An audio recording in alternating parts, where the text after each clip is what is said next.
नमस्कार। आज हम जिसकी कहानी समझने वाले हैं वो है ट्रोजन युद्ध का सबसे महान योद्धा अखिलीस। एक ऐसा नाम जो आज भी बहादुरी और ताकत का दूसरा नाम माना जाता है। कहते हैं जहां अखिलीस चलता है वहां मौत उससे पहले पहुंच जाती है। सोचिए, ये बात ही अपने आप में अखिलीस के बारे में सब कुछ कह देती है। वो सिर्फ एक इंसान नहीं था, बल्कि मैदान जंग में कह सकते हैं एक तूफान की तरह था। उसके आने से पहले ही उसकी दहशत पहुंच जाती थी। तो चलिए इस कहानी में और गहरे उतरते हैं। देखिए, अखिलीस को सिर्फ एक सिपाही समझना, ये उसकी कहानी के साथ नाइंसाफी होगी। असल में वो तो जैसे खुद युद्ध का ही एक अवतार था, उसका जीता जागता रूप। तो सवाल ये उठता है कि अखिलीस में इतनी असाधारण शक्ति आई कहाँ से। खैर, इसका जवाब छिपा है उसके जन्म की कहानी में। एक ऐसी कहानी जो देवताओं और इंसानों की दुनिया को एक साथ ले आती है। अखिलेस के पिता थे एक इंसान, राजा पेलेयुस, और उसकी माँ थी एक समुद्री देवी जिनका नाम था थेटिस। अब देखिए, इनके मिलन से पहले ही एक बहुत बड़ी भविष्यवाणी हो चुकी थी कि थेटिस का जो भी बेटा होगा वो अपने पिता से कहीं ज्यादा महान बनेगा। और इसी डर से आप सोचिए, ज़्यूस और पोसाइडन जैसे बड़े बड़े देवताओं ने भी थेटिस से शादी करने का ख्याल छोड़ दिया। अब थीथिस एक माँ होने के नाते अपने बेटे को अमर बनाना चाहती थीं, लेकिन उनकी इसी कोशिश ने अनजाने में दुनिया की सबसे मशहूर कमजोरी को जन्म दे दिया। कहानी कुछ यूं है कि थीटस ने अखिलीस को अमर बनाने के लिए उसे एक पौराणिक नदी स्टिक्स नदी में डुबोया।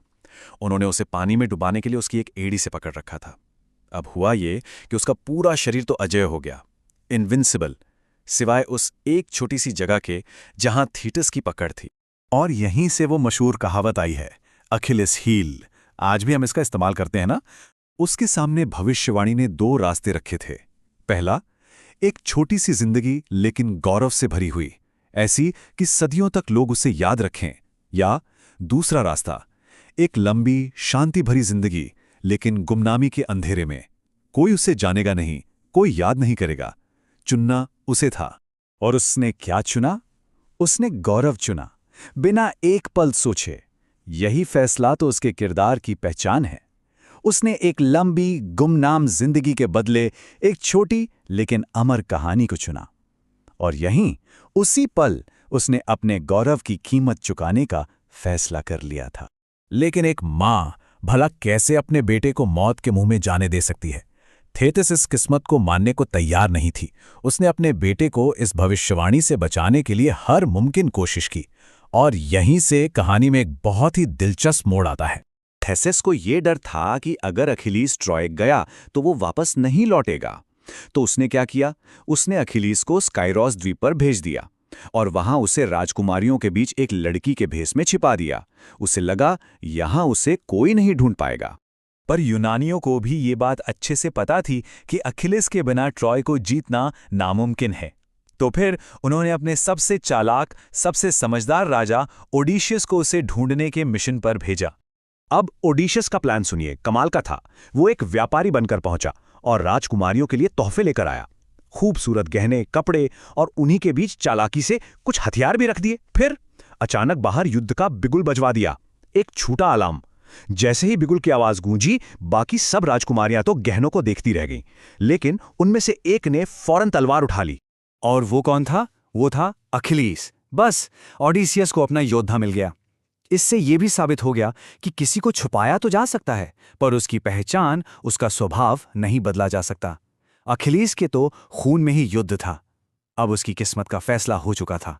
तो बस इसके बाद अखिलीस ने अपनी किस्मत को गले लगाया और ट्रॉय की तरफ चल पड़ा, वो जगह जहां वो इतिहास का सबसे महान योद्धा बनने वाला था। और ट्रॉय में अखिलीस को कोई रोक नहीं सका। वो सच में अजेय था। उसकी वजह से यूनानी सेना एक के बाद एक जंग जीत रही थी और ट्रोजन सिपाही तो सिर्फ उसका नाम सुनकर कांप जाते थे। उसका खौफ ही काफी था। लेकिन आखिर में किस्मत को जो मंजूर था वही हुआ। ट्रॉय के राजकुमार पेरिस ने एक तीर चलाया और कहते हैं कि खुद देवता अपोलो ने उस तीर को रास्ता दिखाया, सीधा अखिलीस की उसी कमजोर एड़ी पर। देखिए कितनी बड़ी विडंबना है। जिस नदी ने उसे अजेय बनाया, उसी ने उसकी मौत की वजह भी तय कर दी थी। तो अखिलेश की कहानी से हमें क्या समझ आता है? वो सिर्फ एक ताकतवर सिपाही ही क्यों नहीं था, बल्कि एक लेजेंड, एक किंवदंती क्यों बन गया? उसकी महानता सिर्फ उसकी ताकत या रफ्तार में नहीं थी। हाँ, वो सबसे ताकतवर था, सबसे तेज था, पर असली बात थी उसका साहस, मौत के सामने भी निडर खड़ा रहना, उसका त्याग, जानबूझकर गौरव के लिए अपनी जिंदगी को दांव पर लगाना, और सबसे बढ़कर अपनी किस्मत को स्वीकार करना। उसे पता था कि गौरव की कीमत मौत है, और वो ये कीमत चुकाने को तैयार था। अगर हम ट्रोजन युद्ध के दो सबसे बड़े हीरोज की तुलना करें तो ये फर्क साफ नजर आता है। एक तरफ था अखिलीज यानी कि शक्ति जो लड़ाइयां जीतता था, और दूसरी तरफ था ओडेसियस यानी कि बुद्धि जिसने पूरा युद्ध जिताया। सच तो यह है कि एक के बिना दूसरा अधूरा था। ये जीत दोनों के बिना मुमकिन नहीं थी। तो आखिर में अक्किलीज सिर्फ एक योद्धा नहीं है, वो युद्ध का एक दर्शन है। उसकी कहानी एक बहुत गहरा सवाल हमारे सामने रखती है कि एक लंबी आम जिंदगी के ऊपर एक छोटी पर शानदार जिंदगी को चुनने का आखिर मतलब क्या है? क्या गौरव वाकई उस कीमत के लायक है जो वो मांगता है? ये एक ऐसा सवाल है जिसका जवाब शायद हर किसी को अपने लिए खुद ही खोजना पड़ता है।